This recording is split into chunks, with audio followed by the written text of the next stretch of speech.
Capes on the Couch podcast is for entertainment purposes only. Dr. Issues is a psychiatrist, but he is not your psychiatrist and does not have knowledge of your individual situation. For any personal mental health concerns, please consult your own healthcare providers. For medical emergencies, please call 911 or the designated number in your area immediately. Remember that you are not alone and help is out there.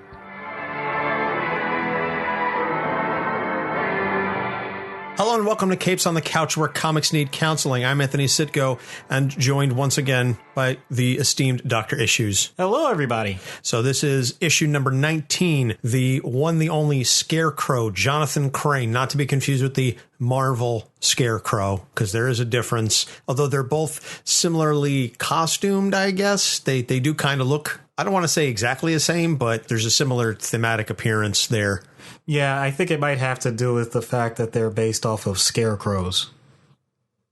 All right, you know what? I didn't ask for your smart aleck attitude, and I won't tolerate it. I mean, not anymore. Starting now.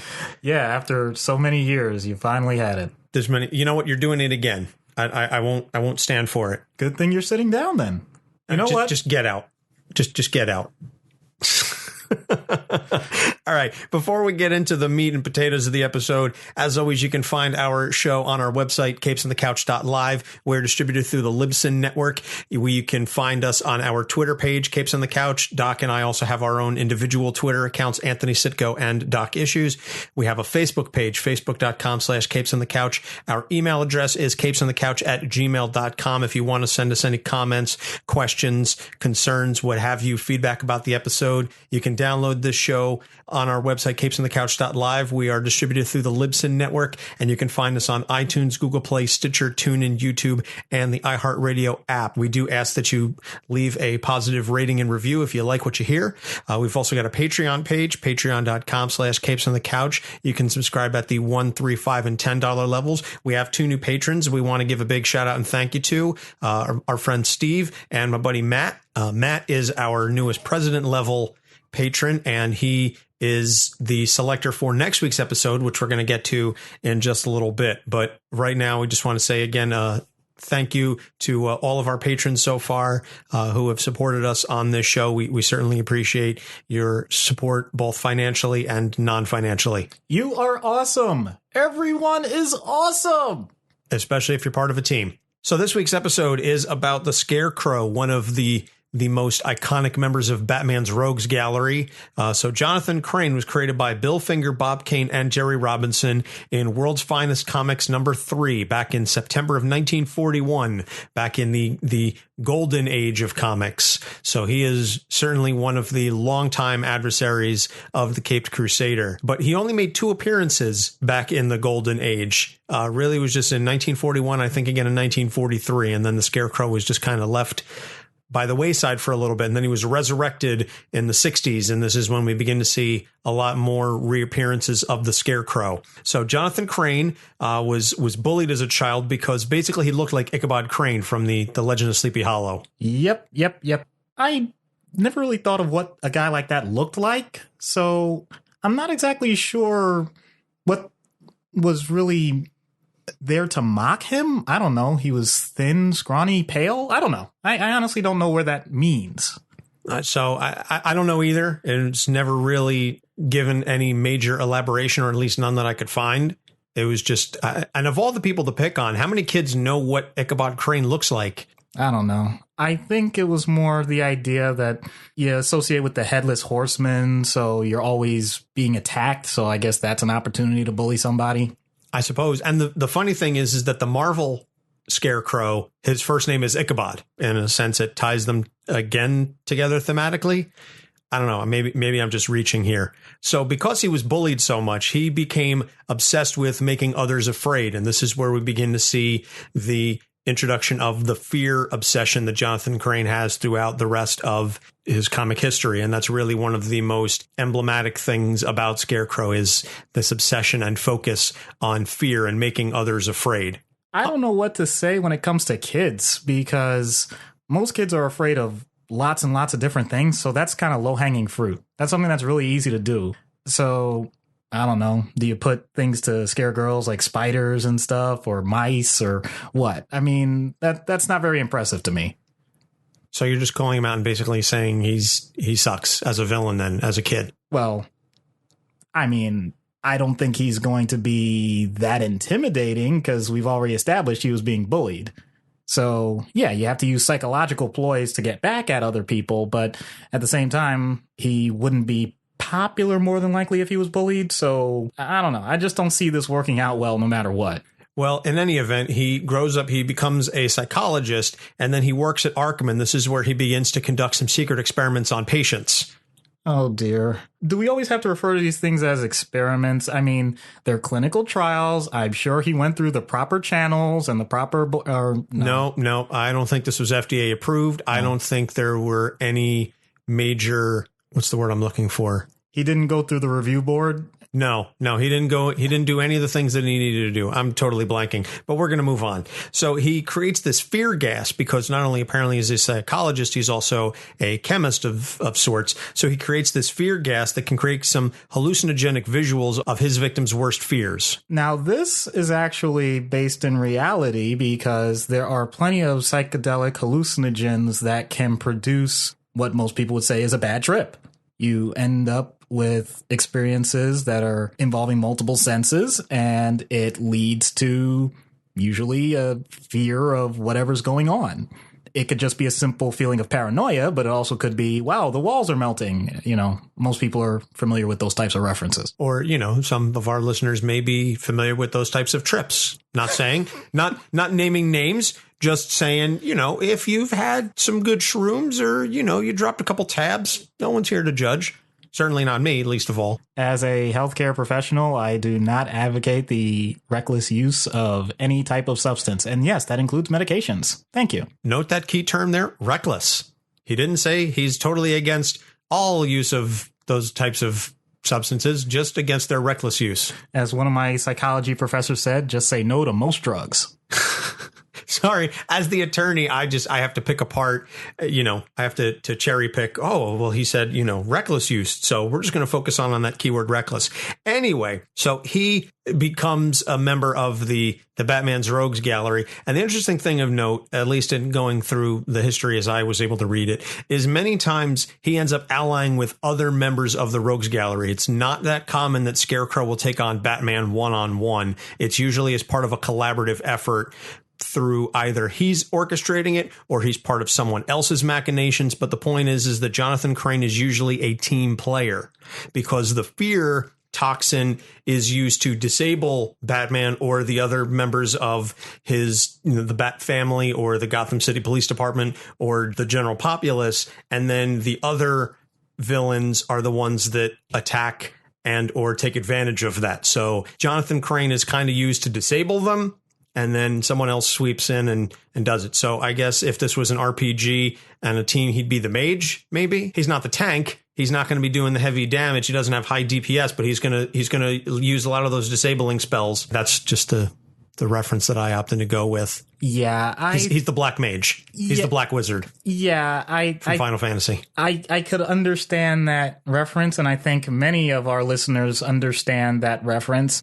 And that does tie in then to with his backstory. He is a kid that's always picked on. He's not going to try a full frontal assault.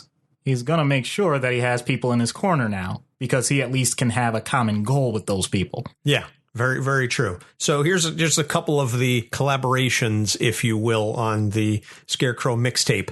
So he worked with Hugo Strange in the Terror storyline, but he ended up turning on him, and that didn't go so well for him. He robbed a bank with the Mad Hatter during the Long Halloween. Great story, by the way. He was part of Two-Face's gang in the Dark Victory arc, and he put fear gas in children's toys on Christmas Eve. Now, that is just some dastardly stuff. You just want to make kids cry. That's it. My goodness, that's just wrong.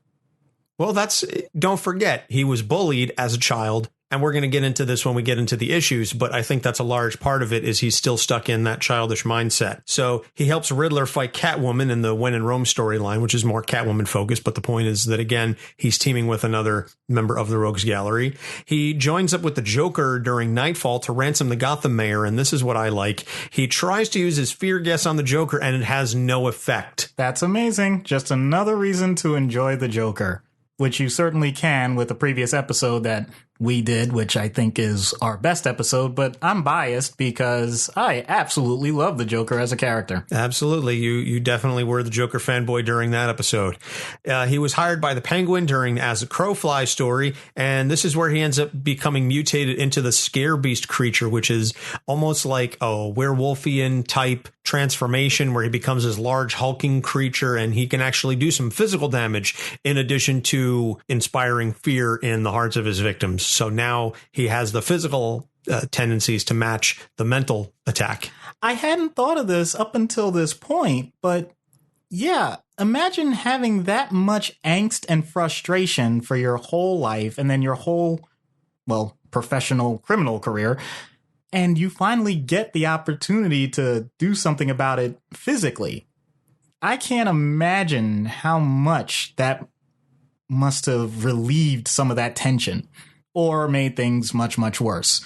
Since we're talking about a comic villain, I'm going to go with the much, much worse part. But yeah, I think that's probably a good call. He works for the Riddler and Hush in the Hush storyline. And this is cool because they use his knowledge of other criminals to manipulate the fears so that they can get it what it is that they want out of it. So once again, we see him doing some sort of, I guess, I don't want to say behind the scenes work, but it's not the direct assault. He's used as part of the planning for the capers. Then he's recruited by the Black Mask in the Battle for the Cal arc, and he helps create a new drug called Thrill, but he ends up getting taken down by Batgirl. So that's a little disheartening, I guess, that Batman is like, I'm not even going to deal with you personally. I'm going to let Barbara take care of you. One thing that I wonder about with him, with these different fear toxins and substances and all of that, I'm surprised he's not viewed more as a dealer. He never monetized this.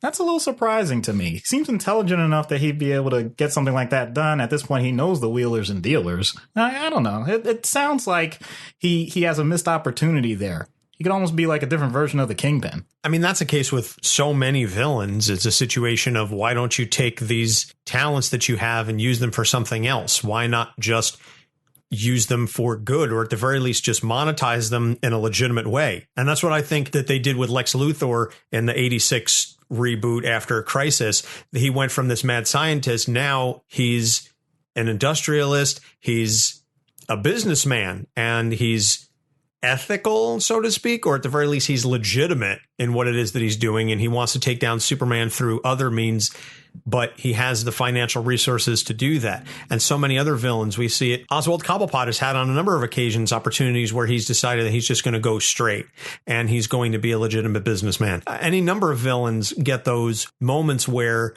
they say, you know what, I have all these abilities, I'm going to use them for good. And then sometimes they end up getting pulled back in. Sometimes they legitimately attempt to go straight and the hero doesn't believe that they've made a face turn, so to speak. And then they end up just getting upset at the hero.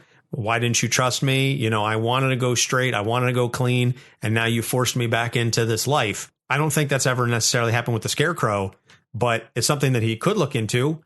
Monetize this. Use this. I'm sure somewhere there's a positive capitalist use for his knowledge. Sell it to the police. Instead of tear gas, they use fear gas. Batman has been using that as part of his whole gimmick for decades. He strikes fear in the hearts of criminals because they're a suspicious and cowardly lot. Hey, maybe other people can use it and they don't even need a disguise anymore.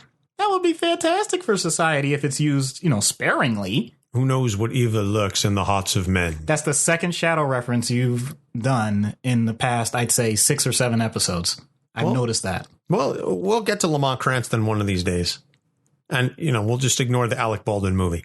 So during the Blackest Night, Brightest Day Green Lantern focus storyline, Jonathan Crane is immune to fear at this point because he's been exposed to his own fear toxin so many times. He's just kind of built up an immunity to not only the toxin, but just the very notion of fear.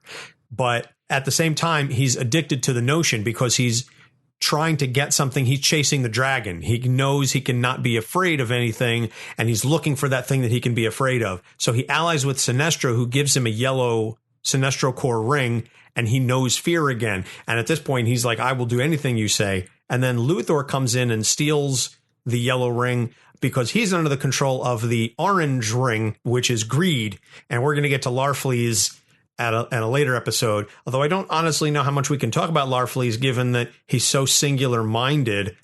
He's greedy. Yep. That's all there is to Larfleeze. Yep. He's greedy and he wants everything, literally everything. Yep. Anyway, Crane is, shall we say, upset at Luthor. So he kills a number of LexCorp interns as revenge. And then he creates this new fear toxin that's so powerful it can impact a Kryptonian, and it actually manages to disable Supergirl for a while. So here again, we see the use of his chemistry, and he can have an impact on someone as powerful as a Kryptonian. Then we move into the New 52 storyline, and now his origin story is that his father was doing fear experiments, and he was a test subject, and so he's in this room being subjected to all these fears. His father is outside the room. He dies of a heart attack instantaneously. Now young Jonathan is trapped inside this room for several days, and eventually comes out. He's rescued by authorities, but you can imagine that kind of traumatic experience to be put in that setting by your own father, by a parent who's supposed to protect you and take care of you, to be mistreated like that and abused, and then to be left there and not know what happened. And then you come out and find out that the reason you were stuck in there is because your dad died several days ago. Wow. You have the potential adrenal fatigue related to being stuck in a situation where you have your fight or flight response constantly firing. And on top of that, you have the potential learned helplessness because anything you do is not relieving the situation. Then on top of that, you have grief, but also disdain for the person that's putting you through this. So, wow, that is a horrible emotional soup of discord. I mean, that's terrible. Yeah, it's just really fucked up. It is. No, it is. It's just there's no other way to say it. It's wrong is what it is. So then he, similar to the original Scarecrow, he becomes obsessed with fear, and he ends up working for Gotham State University, at which point he does more of these experiments, and he gets fired from his job because he covers an arachnophobic student in spiders. Okay. I'm going to point out that flooding is a legitimate treatment. I would not recommend it in that circumstance because I'm pretty sure there was no discussion ahead of time of how this was going to work, as opposed to here's a bunch of spiders. Yeah, I'm pretty sure that was all there was. Once again, he allies with some other villains against Bane during the Forever Evil storyline because Bane is trying to take over Gotham. Penguin is mayor, and Penguin is divvying up Gotham amongst a number of the villains. He says, okay, you get this part, you get this part. Bane wants the whole thing. And Scarecrow is part of a group of villains that doesn't want Bane to have the whole thing, except Bane ends up winning. Penguin says, you can have this part of Gotham as long as you leave everybody else alone. And Bane goes, fine, but I want to hang Scarecrow between two buildings as a symbol that I run this area. I think that was purely to show that Bane's a badass. That's it. I don't believe that it needs to be shown that I'm a badass. We will just keep these references coming, people. I don't know what to say.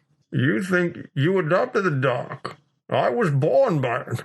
By the time I saw the light, I was already a man. To me, it was nothing but blinding. It wasn't that great of a movie. It was okay.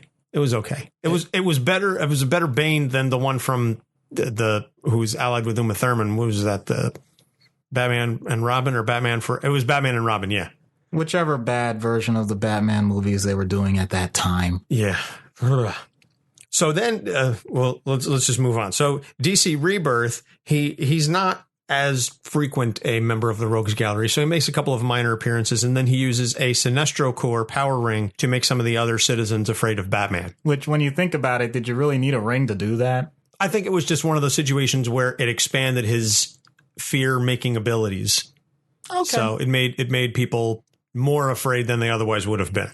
Yeah. So the takeaway from all of this, and we're going to segue into the issues now. The takeaway from all of this is that the Scarecrow operates primarily with fear. This is his main obsession. He is obsessed with the notion of fear. He is obsessed with making others afraid. He is obsessed with the study of fear. Everything around him is about being afraid and making others afraid. And fear obviously is a very powerful emotion, is a very motivating experience to go through taxing emotionally and physically. We've all been afraid. And I think that's what makes him such an enduring character, is that he, more so than most, taps into that very primal nature of all humanity and all life, really, because animals experience fear. All things have that very base notion of the fight or flight response. And that's what makes Scarecrow such a terrifying villain, is the idea that he is going to tap into those fears. Doc, I don't know what you want to discuss in terms of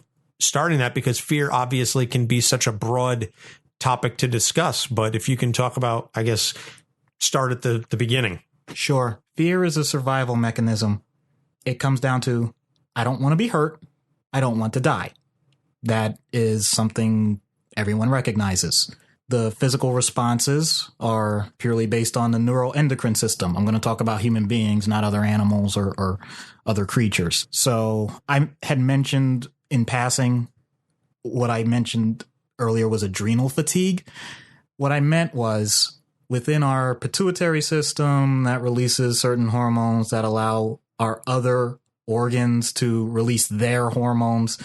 The adrenal glands have one of the big fear hormones. And I apologize because a lot of this sounds so pseudoscience-y because these words get thrown around so much, but this is the basis of it. You end up with the ability to sequester all of your energy, all of your muscle responses, your heart, your lungs, everything, and you put them on maximum output. You're going to be able to utilize the energy to run or to fight or flight. That's where that comes from. The problem is it's meant to be a short-term mechanism. It's supposed to kick on when there's an immediate threat and turn off when that threat is gone. Someone like the Scarecrow, and to bring it to real life, people that are abusive, bullying, or people that are in situations that are oppressive, overwhelming, or just the notion, just your own thought that those situations are at that level, are going to have this system firing constantly. And it's not designed to do that. So it'll make some accommodations. You know, you're not just going to drop dead instantly, but it's going to tax your nervous system. It's going to tax your muscles. It's going to tax your ability to process information. You're going to be overwhelmed. You're going to get drained. It can lead to other psychological situations of depression, of contemplating if there's no way out, suicide, PTSD. Right. It'll lead to potentially thinking that since everything's a potential fight, you just go out and fight ahead of time. You get into more confrontations when you don't mean to, or you become avoidant. Everything's a potential threat, so I need to be away from it. You become isolated, sequestered. All of these are possibilities. Thankfully, we usually recognize that this is not sustainable and it's not the way we want things to be, so we seek out help and we seek out resources. I'll give, though, something that's a little more fun, a little more light right now when it comes to fear, and that's what we call a phobia. And that actually is something that we share directly in common with animals. There are certain things that the second you see them, you have that immediate response, and when it's gone, it goes away. We all, well, I take it back. I shouldn't say we all have that. Some people don't have phobias. It's not an automatic thing, but they're often related to things in nature. So many people are afraid of spiders, fear of rodents, because they carry disease, not because they're dangerous in any other way. Fear of heights, fear of flying, because humans, last I checked, don't have superpowers, so we don't fly ourselves. So if we're out in the open, that would be bad. But why would we fear transportation, like airplanes and things like that? Because people get afraid of those things because being up in the air is a big problem. The good news is we have the ability to tamper those things. We could still do things that are causing these responses and causing these reactions, but they'll go away. And that's the number one thing. These things do not kill you. These reactions, these responses, you always have the opportunity to change how you're feeling. And that's where professionals like me come in. So I think that's certainly something that we can all identify with the physical response to fear. You get out of a stressful or frightening situation. You notice your hands are shaking, you're sweating, your stomach you feel nauseous. And to also another thing that I wanted to mention when you were talking about that short-term adrenaline rush is something that you can see in if you're operating out of fear for someone else. This is where you get stories of parents lifting cars because their child is trapped underneath or something similar. That is a very short-term thing. You can't replicate that Hulk strength on the regular, but in that brief moment, you need that strength. You need to get your child or your spouse or your sibling, whatever, out of that dangerous situation. Your body will find a way to get it done. It's not something that you can do all the time. None of us is Steve Rogers, but you do have that ability to tap into that resource ever so briefly because it does take its toll on you. And I think that's something that we can all certainly empathize with and understand. We've all been there. We've all come away from a scary experience, shaking or sweating or stammering or what have you. Sometimes our bodies just say, you're not going to be able to handle this, so we're just going to shut your brain down for a moment and you pass out. These are all totally understandable experiences that folks going through frightening situations have, and Scarecrow likes to tap into that because he's obsessed with it. He has some strange desire for it. I can't quite put my finger on it, but he's got an obsession with it. Well, to bring it back not just to the comic universe with the Scarecrow, but once again in real life, fear is power, and it's used in that manner. I hate to say it, but every day. People that are abusive use it as a way to control the people around them. You don't want the consequences of what I'm going to do, and therefore you'll do whatever I say. On the micro scale, it can be an abusive relationship. On a macro scale, politicians. Oh boy, I didn't name names. I'm just saying, and this is not a statement to be made about any one particular party or belief system, but politicians have been using fear since time immemorial. Well, so. I was going to say structured organizations because I think that extends beyond politics. I think that's true for, at times, religious cults, for non-religious entities, that run governments or, local societies, or flat out, it's called terrorism for a reason. That's the whole point, to inflict, instill fear in the certain group of people so that ultimately they'll acquiesce to whatever you're looking to accomplish. It's a horrible side of society, but it also is the reality that we live in. And it works because it operates on that base human nature. We are all afraid of certain things. It's about tapping into that fear of the unknown, fear of what we don't understand. So that's what Scarecrow taps into. The next thing I want to talk about is he seems to have kind of an arrested development, and this is not a reference to the Bluth family or Tennessee and Mr. Wendell. This is the notion that the Scarecrow, come on, man.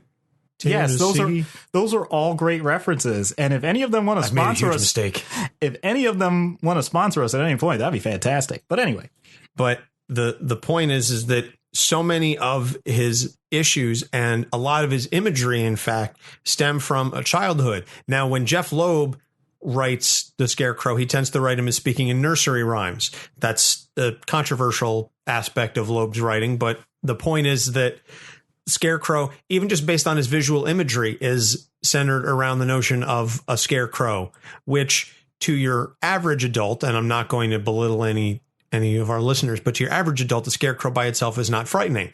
To some children, it very well can be. And I think, again, it's based on the fact that so many of his issues happened while he was a child. Developmentally, he's potentially stuck in that mindset. And so the use of fear to lash out or to punish people is a immature response and an immature way to address his contemporaries. I think you're absolutely right. And to add to that, most fears are developed at a relatively early age because that's when we're most susceptible to new experiences. Don't get me wrong. If you have a horrible experience as an adult, you can develop a fear as an adult. I'm not belittling that. But I also want to point out that children have way more opportunities to have this happen. So from that standpoint, Scarecrow was set up from the beginning. Obviously, they went that far with the reboot, but even in the original one, just being bullied, just having any sort of trauma can lead to different types of fears depending on what the trauma was. So that makes perfect sense.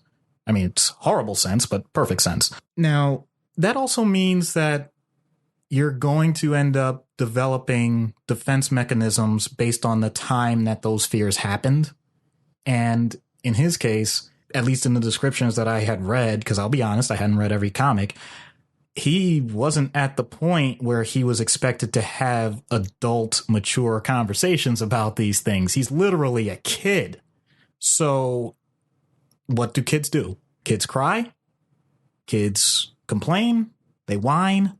Kids will lash out. I mean, stamp their feet like a tantrum. But there's very little that they can actually do. So we've already discussed it, actually. His physical responses aren't going to be massive, but the potential to want to get back at people, of just wanting to end whatever is causing this anyway. And you guys can't see it, but I'm like throwing imaginary things at Anthony, because the point being, I can't do anything else. I'm just going to take whatever's around me and just see what sticks. That would be Scarecrow's mantra. He would look for whatever he could do. And now as an adult, he has the intelligence. He was able to develop toxins, things like that, external devices where he could say, hey, I can get right back at you. And who cares what the other consequences are? As long as I'm able to sate whatever has been driving me up until this point, I'll be satisfied. And we already talked about what's really supposed to sate him, and that's fear. Great. Yeah. Great. Fantastic. So now he wants everybody to be absolutely afraid all the time, as many times as he can cause it. Wonderful. Well, my friend Matt, actually, who is the one who picked the episode for next week when we're going to be doing Jamie Madrox, spoiler alert, he used to say all the time in high school that he wouldn't want to beat anyone up. He wants to leave psychological and emotional scars because those last longer. And here's the thing. Matt's a big dude. Matt could put a physical hurting on you. And it was done tongue in cheek, of course. At least I hope it and pray it was. But the notion that he's not going to beat you up. He's going to make you afraid. He's going to give you trauma, because he's absolutely right. You can take a beating and you'll recover. You may get a little bit of a scar, but you'll come over it. You'll come off of it and you'll be fine physically. But if you're traumatized, if you're made afraid, that's going to have a much longer impact on you. That's the kind of thing that the Scarecrow operates on. Because again, it comes from that immature notion of I was wronged or I was mistreated. I have to lash out immediately. Right. And also because of all the energy that was placed on his experiences that were so powerfully negative, he never got the opportunity to develop and observe empathy. He didn't have the ability to witness forgiveness. He didn't have the opportunity to tell people, even if he had done something wrong, I'm sorry. You need to learn how to do these things. This is not automatic. I think that's something that society sometimes takes for granted, that children are nice and gentle, and that's true. But unfortunately, there are many instances, for better or worse, that children can be cruel. We've all seen this. We've all heard it. And if no one steps in, then there is a chance that people are going to develop these other tendencies of just wanting revenge and lashing out. You're not wrong. So let's move into the treatment now. Operating in universe, and we've had this discussion a little bit when we were talking about Harley Quinn, that as a mental health professional, someone with that kind of training, she would be able to counter a lot of the things and a lot of the techniques that a mental health professional could potentially use against her. Jonathan Crane, under most histories, is a psychologist. He has understanding of the human psyche. He knows how therapy is going to work. He knows what the therapist is going to use against him. He's also immune to fear. So that is not going to be something that's going to motivate him to open up. But what would you do as a psychiatrist within the DC universe to address Jonathan Crane? Thankfully, we've already referenced the lanterns, so what I'm going to say doesn't sound that far off. He's become so obsessed with fear that I think it makes him numb to other emotions and their importance, with the exception of his own satisfaction. I'm not even going to say happiness. I don't think that's accurate. So I would need to find a way to have him experience other emotions. It's clear that it can be done because Sinestro is able to do it with the ring. I'm like, well, I don't want to be greedy. I don't want to be totally cold and black-hearted, but I want him to know that sorrow and enjoyment and laughter. He does laugh a lot, but I don't even think it's equatable to the Joker laugh. I think it's more the direct suffering of others brings him some sort of pleasure. I mean, that has to be debased. Schadenfreude ist die schönste Freude. Thank you for losing about 70% of our audience. I appreciate that. The point being, as long as he's able to find the recognition of other emotions, some of the work can begin. Otherwise, it's going to be pretty difficult, and I have to start calling in the people that he respects. He's not going to respect me. He'll respect Batman. He'll respect some of the people that have, and I don't mean physically, that just simply have bested him over time. No, I'm not bringing in the Joker. I don't care. Okay, so there is a limit. And it's funny that you bring that up because it was mentioned in one of the storylines that Aquaman was trying to track down a serial killer, and he called upon Jonathan Crane and his psychological knowledge to create a profile of this killer. And so basically he was used almost as a Silence of the Lambs. He was basically Aquaman's Hannibal Lecter, if you will. Yeah. And we did touch on something else with this. I think one of the major goals, even if it's not a matter of him removing his obsession with fear, if we could flip the script so that he could do some good with his research, because I'm not naive enough to think we're going to be able to permanently secure this guy. They've tried so many times.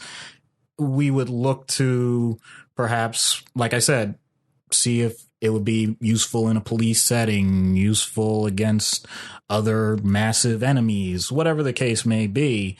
Harness the research for good and see if the fact that he's having that effect on people might be a motivator. And once again, that's going to take a lot of time. Just letting him see, hey, you did this. This was your work, your creation. Just because it didn't instill fear doesn't mean it was unproductive. That sounds like a different language to him. But we still got to try and find some inroads. Yeah, it's worth a shot. So out of universe, I don't know in the real world exactly what the corollary would be for someone who is obsessed with the notion of fear. Certainly taking away the fear toxin portion of it. I think the idea that someone can be traumatized from a young age is something that we've discussed and we can easily work with. But what would you do if someone came in that were a fear junkie or obsessed with the notion of making others afraid? Well, I'll take a spin on it. There are people that we would consider, and we know this term, adrenaline junkies, right?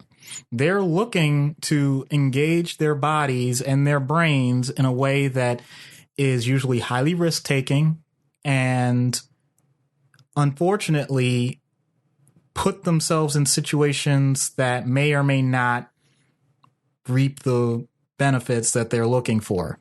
So people that are base jumpers, I'm not knocking them, okay? Skydivers, whatever. People who do Tough Mudders. Oh, you went there. That's fine because those are considered calculated risks. It's a psychological risk. You know, statistically, people don't die doing these things. They don't. I mean, yes, there are people that have died. Okay, I could see already the Reddit responses to that. Yes, people have died. I'm saying the actual percentages are so low compared to the number of times people have done these activities that we know that they're relatively safe. So you get over that baseline fear and it's not that big a deal. The problem is there are people that will try things that actually have high risk consequences in addition to the perceived risk. So if you're running in and out of traffic because, you're not exactly in the best emotional condition, that's a problem. I'm not saying that hypothetically. I've had patients that come into the emergency room in that state and they don't recognize the true risk of it. Or people that are just driving their cars and because of the day they're having, they say, well, yeah, I'm just going to crash into a tree. Okay, that's definitely a problem. Car crashes, people generally survive. But if you're intentionally trying to do damage to things, you need to have a certain level of fear to stop the behavior. There becomes a disconnect. You want the adrenaline rush, but then you don't recognize why the adrenaline rush is usually initiated in the first place. That's where we see problems. And that's where we try and tamper that down. And yes, in emergency situations, that's when we look at sedatives and other medications to kind of calm things a bit. We deal with phobias every day. Actually, specific phobia is the number one psychiatric diagnosis in the world because everybody can name one. Most people. Once again, I shouldn't say everyone. Most people. And so that's something that's very easy to handle with therapy. Unfortunately, we're talking about someone that doesn't have fear, so never mind. I think the thing that scares me is this can be equated to people that try and instill fear in people. We've already discussed what that means.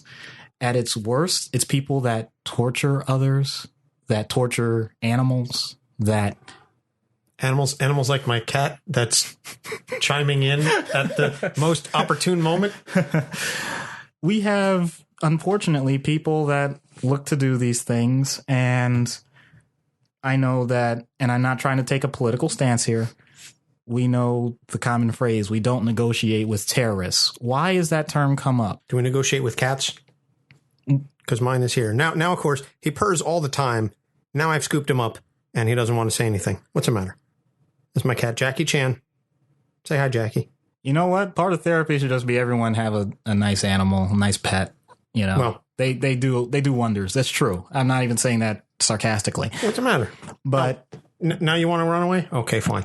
But the point being, you don't want to feed into a person that is trying to instill fear. And it doesn't mean that you're trying to show extra courage. You're not trying to lash right back at them. Often the best thing you can do is indifference, because sometimes the thing that dissipates that intense emotion the most is a lack of attention. So if I'm dealing with someone in therapy that is looking to constantly do that and talks glowingly about their actions and what it's caused, they're usually looking at my reaction because they want disgust. They want something shown. And although it's not my baseline, I try to be as blank a slate as I can because I don't want to give that feedback. I don't want them to know, oh my goodness, that's how horrible this is, because they may not register that. Well, that happens with bullies a lot. You hear that all the time. Oh, well, just ignore them if they're trying to get a rise out of you. If they're trying to get the attention, just ignore them and see what happens with that. Right. And I'll give this corollary.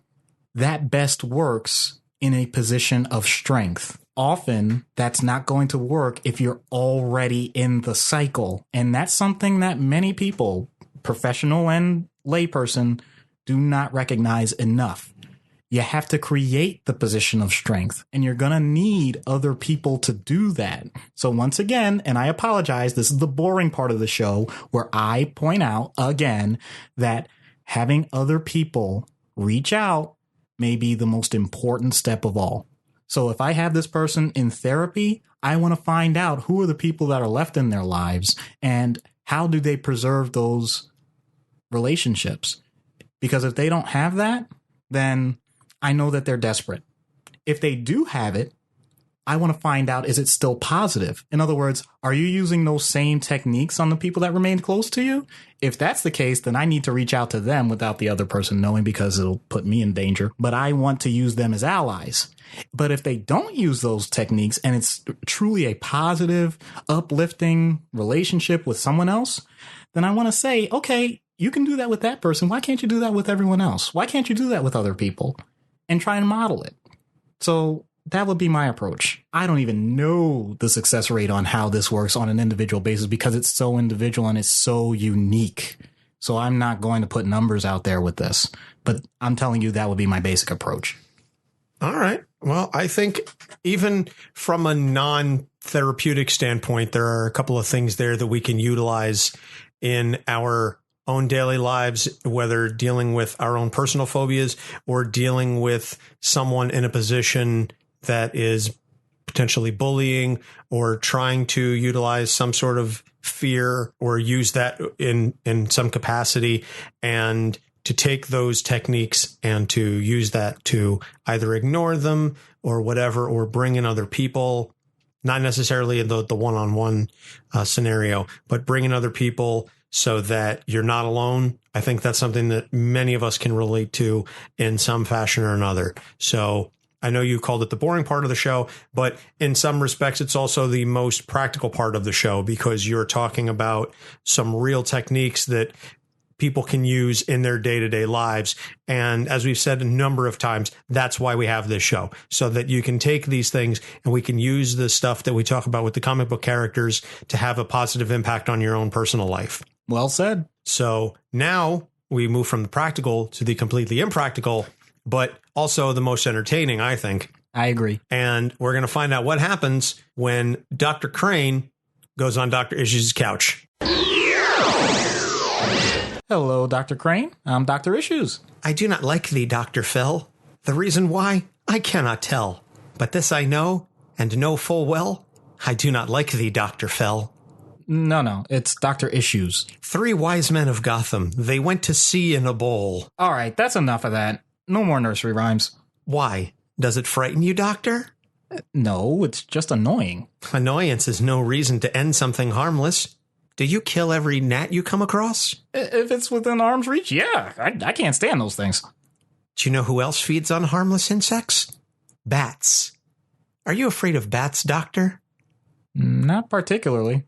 Dreadful creatures. I had several of them living in my attic once. Do you know how I got rid of them? Please, enlighten me. I burned the whole house down. With you as a psychologist and me as a psychiatrist, I'm sure you could see why that would raise some concern. Oh, there were no people inside. I mean, no lives of value were lost. Then again, who can say what value human life truly has? I know you value them enough to constantly experiment with human life, but I don't think that's any better than destroying random property. Scientists conduct experiments on rats every day. Do you think they get attached to every single specimen? It's all in the furtherance of science and knowledge. They should be glad to make the sacrifice for the greater understanding. 2 things. 1, as a whole, scientists are trying to limit that type of use now and in the future. 2, I have no idea how you can equate trying to scare every human being you come across as advancing some sort of greater understanding. The science of fear is fascinating, Doctor. Have you ever truly examined the chemical reactions in the brain, the impact on the body, what it does to your nervous system, the increase in adrenaline? Fear is a wondrous thing. I merely want to harness it so it can be called upon at will. Whose will? Yours? That hasn't worked out so well. Only because of interference from that caped brute. Pardon me if I still question the positives of your usual tactic to overwhelm groups of people with terror. They're called terrorists for a reason. Okay, then let's work smaller. What are you afraid of? This session is me dealing with you, not the other way around. My fears are inconsequential to your therapy. Oh, but I disagree. I think your fears are essential to who you are as a person. And if you want to understand me, if you want to cure me, then you're going to have to get vulnerable at some point. That's how this works, right? You get vulnerable. Show me some weaknesses. Then I open up out of reciprocity, and you learn what makes me tick. I fear that if I handle this session wrong, that everyone I know and love will face the worst possible consequences. I would say I fear for my life, but it's definitely more than that. Oh, how sickeningly noble of you. I care about me. I care about my family. What a cop-out. That's that same goody two-shoes nonsense the Batman pulls. At least he's out there trying to do something about it. And I would say you've already failed. Unlike you, I already told you what my greatest fear was. Just because I'm using multiple parts of my brain to invoke other emotions, other memories, doesn't make the mixture with fear any less volatile. You say you want to savor small moments? I'm telling you it's possible to savor every moment. A wise old owl lived in an oak. The more he saw, the less he spoke. The less he spoke, the more he heard. Why can't we all be like that wise old bird? I actually think that's good advice. Just keep this in mind. Owls kill bats, among other assorted vermin and prey. So is that meant to be a warning to me or to Batman? Who's to say? You good there, Doc? That was a little creepier than I would have preferred, but I'm alive. You are. And thankfully, I think you managed to get out of it with no exposure to the fear toxin. Yeah. Well, you know what they say. Cowards die 1,000 times before their deaths. The valiant only tasted death but once. Are you quoting Braveheart? What? I mean, I was just trying to sound all macho and heroic. Okay. I'm not scared. I'm not. Okay. I'm not. All right. I believe you. Can we stop now? Do you need a hug? No. Do you want my cat to come back in here? No, just maybe new underwear. All right. Well, maybe that's what some of those Patreon fees can go towards buying you a new pair of shorts. That's going to about wrap it up for this episode. So next week, I know we were originally going to do Ra's al Ghul, but our president level patron, Matt, has asked for his first episode. So we are going to indulge him, and we're going to do the multiple man, Jamie Madrox, who is a member of the X-Men sometimes, depending on the story, certainly more X-Factor. But as we'll get into next week, he's not actually a mutant. But if you want to find out more about Jamie Madrox, his background and so on, you'll just have to listen to next week's episode. Well, not only that, but we're also doing Jamie Madrox. And may I add, we're also doing Jamie Madrox. Not to mention Jamie Madrox. Yeah.